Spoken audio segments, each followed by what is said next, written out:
ఈ వీడియో చూసే ముందు మిగతా 3 పార్ట్స్ చూసి అప్పుడు ఈ వీడియో చూడండి. మీకు ఈ కథ పూర్తిగా అర్థమవుతుంది. కానిస్టేబుల్ అలా గట్టిగా పిలిచేసరికి ఎస్ఐ సంపత్ అక్కడికి వేగంగా పరిగెత్తాడు. అతని వెనకే ప్రిన్సిపల్. సిద్ధార్థ మాత్రం కదల్లేదు. అలా బొమ్మలా నిలబడిపోయాడు.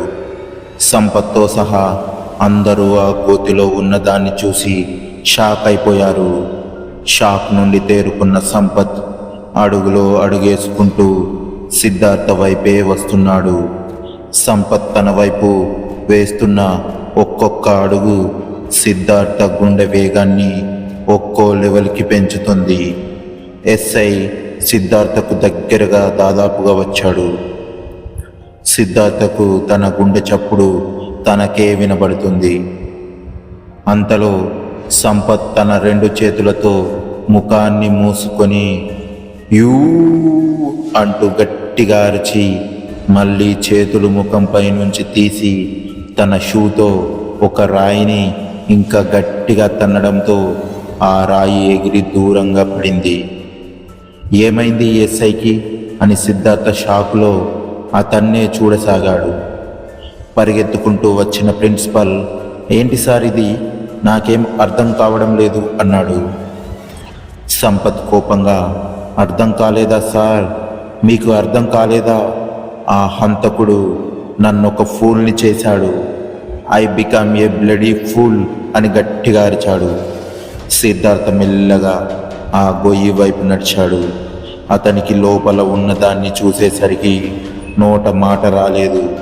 ఇంతకీ అక్కడున్నది ఒక పెద్ద టెడ్డీ బేర్ బొమ్మ. అది నవ్వుతూ తననే చూస్తున్న వాళ్ళని వెక్కిరిస్తున్నట్లుగా ఉంది.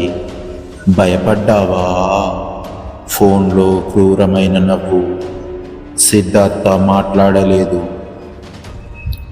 ఏంటి, షాక్తో మాట పడిపోయిందా? వికృతంగా నవ్వుతూ అడిగాడు ఆ బ్లాక్ మెయిలర్. అయినా సిద్ధార్థ మాట్లాడలేదు. అదృష్టాన్ని పాకెట్లో పెట్టుకొని తిరుగుతున్నావు సిద్ధార్థ. అందుకే ఈ పాటికి పోలీస్ స్టేషన్లో ఉండాల్సిన నువ్వు హాయిగా మీ అమ్మ చేతి కాఫీ తాగుతున్నావు. అనన్య శవాన్ని మార్చింది నువ్వే కదా? కాన్ఫిడెంట్గా అడిగాడు సిద్ధార్థ. అటు నుండి సమాధానం మాత్రం లేదు. అనన్య శవం ప్లేస్లో ఆ టెడ్డీ బేర్ బొమ్మ పెట్టింది నువ్వే కదా? రెట్టించి అడిగాడు. బ్లాక్ మెయిలర్ మెల్లగా నవ్వాడు. నువ్వు డిటెక్టివ్ కావాల్సింది సిద్ధార్థ, పొరపాటున లెక్చరర్ అయ్యావు. అనన్య శవం ఎక్కడా? ఇప్పుడు అనన్య శవం నీకెందుకు? పక్కన నిలబడి సెల్ఫీ తీసుకుంటావా? నాతో ఆటలాడకు అని అరిచాడు సిద్ధార్థ. హెల్ప్ చేసిన వాడి మీదే అరుస్తున్నావు.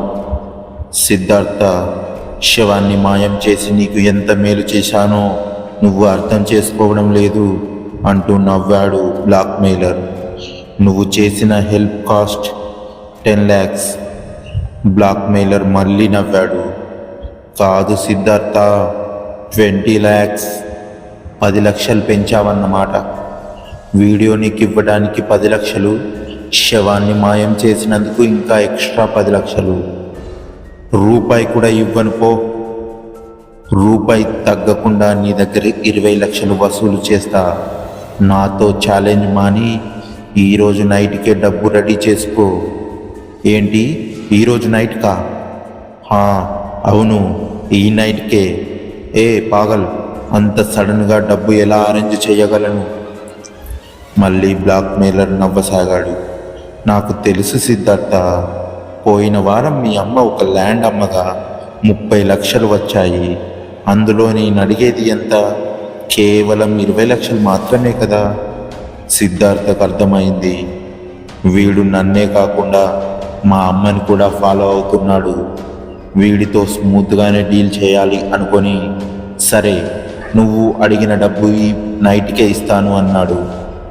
ఆ బ్లాక్ మెయిలర్ నవ్వుతూ, అయితే నీ వీడియో కూడా ఈ నైట్కే ఇచ్చేస్తాను అంటూ ఫోన్ కట్ చేశాడు. సిద్ధార్థలో ఆలోచన మొదలైంది. ఈ గొంతు ఎక్కడో విన్నాను, ఎక్కడా ఎక్కడా ఎక్కడా అని తీవ్రంగా ఆలోచించసాగాడు. డాక్టర్ ఏమన్నాడా? రేపటికల్లా 20 లక్షలు కట్టమంటున్నారా? దిగాలుగా అన్నాడు డేవిడ్. అదేంటన్నా, అప్పుడెప్పుడో 10 లక్షలే అన్నావు. అవును అన్నాను, కానీ రేపు ఎవరో స్పెషలిస్ట్ వస్తున్నారంట. ఆయన తలుచుకుంటే చెల్లికి ఖచ్చితంగా నయమవుతుందంట. ఆ డాక్టర్ కోసమే మరో 10 లక్షలు. ఎలాగన్నా ఒక్క రోజులో అంత డబ్బు, అది ఎలాగో డేవిడ్కి తెలుసు. అందుకే ఈరోజు రాత్రికే అతను ఆ పని చేయబోతున్నాడు.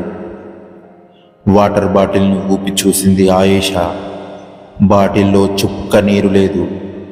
అన్వర్, అన్వర్ అంటూ పిలిచింది. సమాధానం లేదు. అసలే 9th మంత్ ప్రెగ్నెంట్. నెమ్మదిగా కాళ్ళు కింద పెట్టి బెడ్ పై నుండి దిగింది.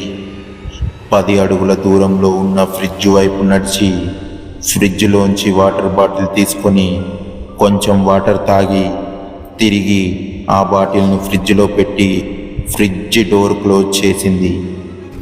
కడుపులో ఏదో కదిలినట్టు అనిపించింది.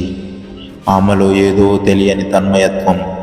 కడుపులో బిడ్డ గిరగిరా తిరుగుతున్నాడు. తనలో తాను చిన్నగా నవ్వుకుంది. మరో 4 అడుగులు ముందుకేసి అన్వర్ కోసం ఒక రూమ్ డోర్ ఓపెన్ చేసి చూసింది. అక్కడ అన్వర్ లేడు. చీకటి పడుతుంటే ఈ టైంలో ఎక్కడికి వెళ్ళాడు అనుకుంటూ ముందుకు కదలబోయింది. అంతే, ఆమె కాళ్లకు ఏదో బలమైన వస్తువు అడ్డు తగిలినట్టుగా అనిపించి బొక్క బోర్ల పడిపోయింది. అలా ఆమె పడుతున్నప్పుడు ఆమె పొట్ట బలంగా నేలను తాకింది. ఆమె బాధతో గట్టిగా కేక పెట్టింది. ఆమె బాధ దెబ్బ తగిలినందుకు కాదు, కడుపులో బిడ్డ ఏమైపోతాడో అని. బయట నుండి బలంగా వీస్తున్న గాలికి తన చుట్టూ మర్రి చెట్టులా కొమ్మల్లా ఊగుతుంటే అనన్య కింద పడి ఉన్న ఆయేషాను చూసి కసిగా నవ్వసాగింది.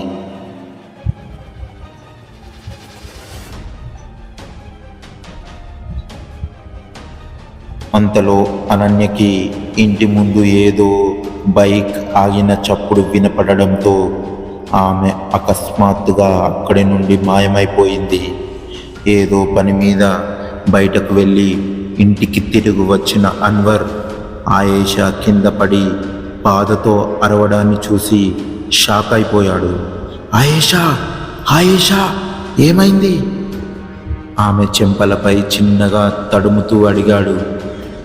ఆయేషా బాధతో మూలుగుతుందే తప్ప ఏం మాట్లాడే పరిస్థితిలో లేదు. వెంటనే జేబులో నుండి ఫోన్ తీసి ఏదో నెంబర్ కాల్ చేశాడు. కానీ ఫలితం లేదు. అటు నుండి నాట్ రీచబుల్ అని వస్తుంది. మళ్ళీ ట్రై చేశాడు. అదే సమాధానం. విసుగ్గా ఫోనును పక్కన పడేశాడు.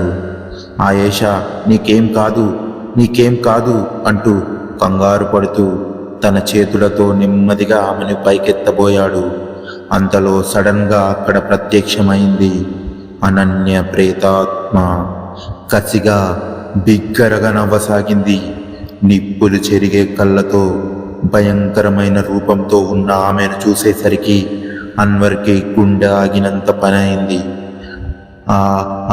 అనన్య అని అతను ఏదో అనబోతుండగా అనన్య ఒకే ఒక్క చేత్తో అతని పీక పట్టుకొని గాల్లోకి లేపి అతన్ని దూరంగా విసిరేసింది. దాంతో అన్వర్ ఎగిరి అక్కడే ఉన్న ఒక గోడకి గుద్దుకొని టపీమని కింద పడ్డాడు. అన్వర్కి దిమ్మ తిరిగిపోయింది. కళ్ళు మసకబారిపోతున్నాయి. తన ఎదురుగా ఉన్న వస్తువులు స్పష్టంగా కనిపించడానికి అతనికి 1 నిమిషం పట్టింది. కోపంతో రగిలిపోతున్న అనన్య అన్వర్ను తీక్షణంగా చూడసాగింది. ఆమె చూపుల వేడికి తను కాలిపోతానేమో అనిపించింది అన్వర్కి. భయంతో తన కాళ్ళకి చేతులు అడ్డం పెట్టుకొని వద్దు వద్దు, నన్ను ఏం చెయ్యొద్దు అని బతిమిలాడడం మొదలుపెట్టాడు. అనన్య భయంకరంగా నవ్వుతూ ఇప్పుడు అన్వర్ను వదిలి ఆయేషా వైపుకు నడవసాగింది. అనన్య తన భార్య వైపు నడుస్తుండడంతో అతను భయంతో పిక్క చచ్చిపోయాడు. వద్దు, ప్లీజ్ నా భార్యను వదిలే, తను అమాయకురాలు, తప్పు చేసింది నేను, తనని వదిలే అంటూ భయంతో ఏడుస్తూ పైకి లేవబోయాడు. అనన్య అన్వర్ వైపు చూసి కసిగా నవ్వి వెంటనే కోపంగా ఆయేష వైపు చూసింది.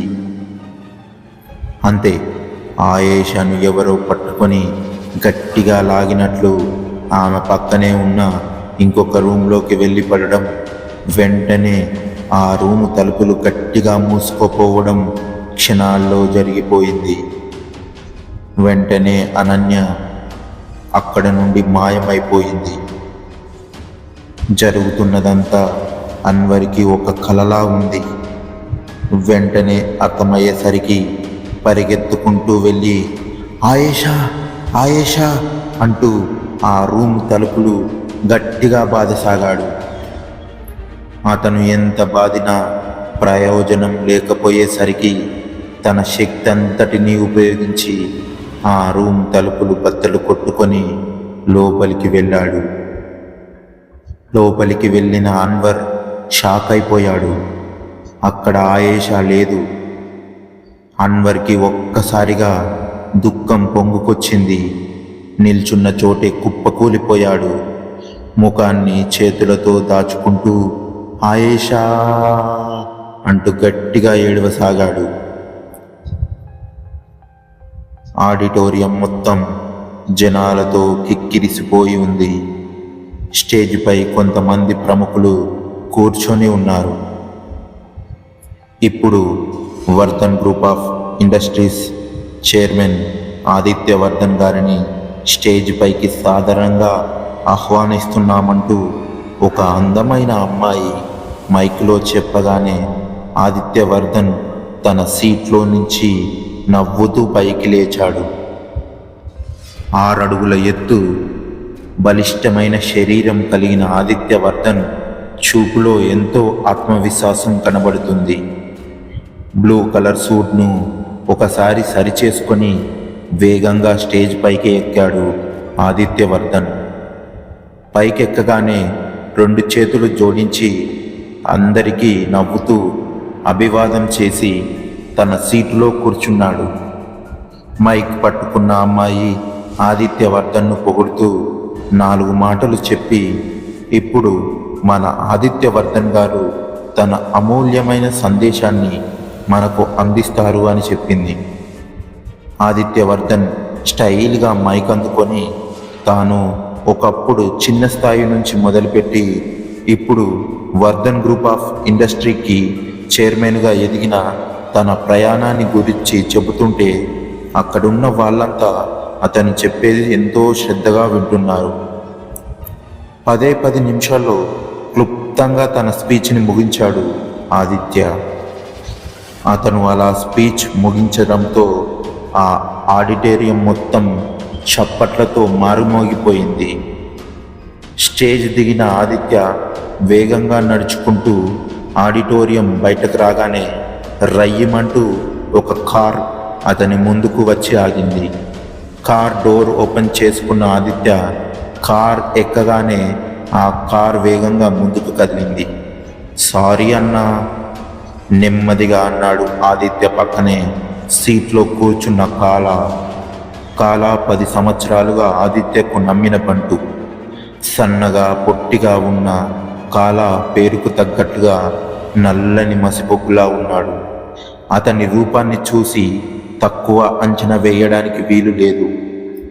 అతని సామర్థ్యం గురించి ఆదిత్యవర్ధన్కి బాగా తెలుసు. అంతకుముందు ఆడిటోరియంలో అందరినీ నవ్వుతూ పలకరించిన ఆదిత్య ముఖం ఇప్పుడు కోపంతో ఎర్రబడింది. చెల్లుమని కాలా చెంపపై ఒక్కటి పీకాడు ఆదిత్య. ఇడియట్, ఎన్నిసార్లు చెప్పాను, ఏం జరిగినా సరే మన బిజినెస్ మాత్రం ఆగకూడదు. సొసైటీలో నాకు ఒక స్టేటస్ కోసమే ఈ వర్ధన్ గ్రూప్ ఆఫ్ ఇండస్ట్రీస్, కానీ నాకు కోట్లు తెచ్చి పెట్టే బిజినెస్ ఏంటో తెలుసా? మనం ఇల్లీగల్గా చేసే ఈ డ్రగ్స్ బిజినెస్. అది కాదన్నా, ఆ ఒక్క కాలేజీలోనే కదా మనం బిజినెస్ సరిగ్గా జరగడం లేదు. దానికి కారణం కూడా నీకు చెప్పాను. ఆ గురుమూర్తి యాక్సిడెంట్లో చనిపోయాడు. అన్వర్ ఏమో ఈ మధ్య బిజినెస్పై సరిగ్గా ఫోకస్ పెట్టడం లేదు. చెంపపై రుద్దుకుంటూ అన్నాడు కాలా. ఒక్క కాలేజే కదా అని లైట్ తీసుకోకు కాలా. మన బిజినెస్లో ప్రతిదీ మనకు ఇంపార్టెంట్ అన్న సంగతి మర్చిపోవద్దు. అన్వర్తో పని కాకపోతే ఇంకా ఎవరినైనా ఆ పనిలో పెట్టు, అంతేకాని బిజినెస్ మాత్రం ఎక్కడ ఆగడానికి వీల్లేదు సీరియస్గా అన్నాడు ఆదిత్యవర్ధన్. కాలా నెమ్మదిగా, నేను ఆ పని మీదే ఉన్నా అన్న.